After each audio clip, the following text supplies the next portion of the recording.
למד כל הירושלמי. איפה הבחור? הוא היה לפני החתונה של הרב. הוא עושה סיום על כל ירושלמי, הוא רוצה ברוך שלא הצלוח שזה כל התל. לפני החתונה.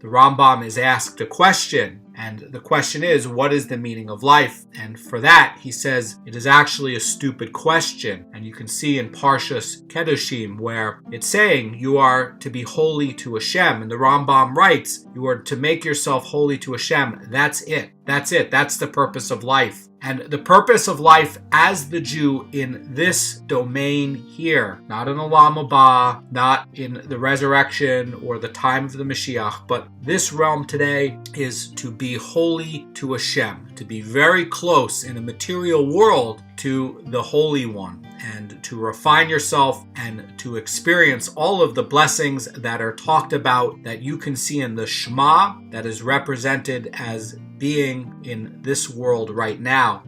In Jewish theology, the generations have been descending in Kedusha since Adam Harishon. When something makes a copy of itself, the copy of itself becomes degraded. Adam was created by HaShem himself, and then thereafter, HaShem is helping the man and the woman to have children. It's the three of them together in a partnership. The first person was created by HaShem. HaShem, in the material, draws the form of the man and then blows the breath of life and consciousness into him. We see here these ideas that there is material, there is form, and there is soul. The Kabbalists call it Yesod, which is where soul is now resting within the material and the form. And it's going to be the material that holds together the form, and the form is going to be more refined than the material. And none of this can work without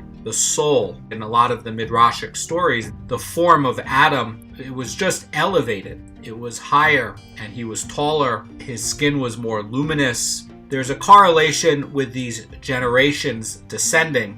You can reverse that. The Jew can reverse that. And what can you do to reverse that? Make yourself more holy. You can refine yourself by following the halachot accurately. What is an accurate following of the halachot? It is following it with all the details and implications of what is said in the Torah, that is going to be Doraita, as well as all of the rabbinic restrictions that are there to protect the Torah obligations. And only a Jew who works very hard at digging into the mechanisms and the mechanics of all of the details within each halacha can attain that. All of these people that are sitting there doing business in the world today, that are not studying Torah law on a daily basis for business transactions, as the Chazon Ish says in his book, Faith and Trust,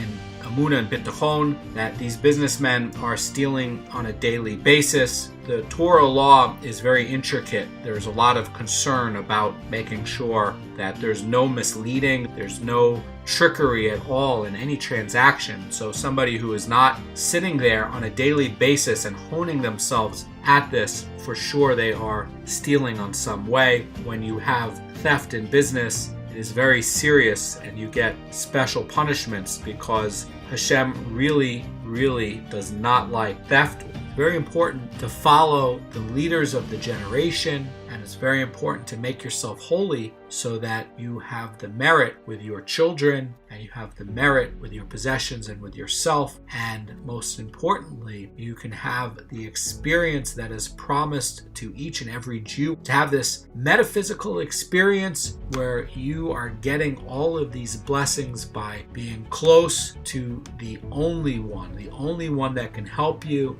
That is the creator of the universe. That is the God of Abraham, Isaac, and Jacob, as articulated by our teacher with the laws of Moshe Rabbeinu and passed down through to the sages and our Gedolim, and it's very important to follow the Torah and our generation's leaders and to learn about Torah and mitzvot, because that is how you make yourself holy, and if you do it, you will experience an existence that is close to HaShem. People today are surrounded in a wave of TUMAH, and it is these forces of TUMAH that come and degrade us when we end up having more and more TUMAH in our life, which is going to be unholy sources and more sin and spiritual contamination that we get from sin. We end up descending, and we end up where the material we have and how we are formed, and that flesh and our form and our soul ends up becoming more coarse, and it degrades and it descends and gets further away from Kodesh Baruch Hu, from the holy source. And so what ends up happening is there is less divine providence shining on you, and there is less divine light shining on you. You are further away. And what happens when you have less divine help? You will experience it like you've been thrown to nature. You will experience the world where it'll seem like things are random. And the more you descend with coarseness, the less you can see the workings of heaven, and the less you can experience it. And most of what you will experience is going to just be the punishments from sin, and you will not taste the sweetness of being close to the divine source. The more holy you make yourself, and the only way you can do that is with Torah learning, the more you will experience the warmth of that divine light, which is going to be divine providence and this continuous creation through divine emanation. And the more close you are to the Holy One, to the source, the more real you are, and the more reality you have. You end up where your form, your material, and your soul is more refined, and so you are able to reflect more of this divine providence and light. You can experience all of the blessings that the Torah talks about because you are holy to HaShem. That is the purpose of life. There is no sweetness in the world like a sweetness where you have a connection and a closeness because you made yourself so holy by doing Torah and mitzvot. Have a great day.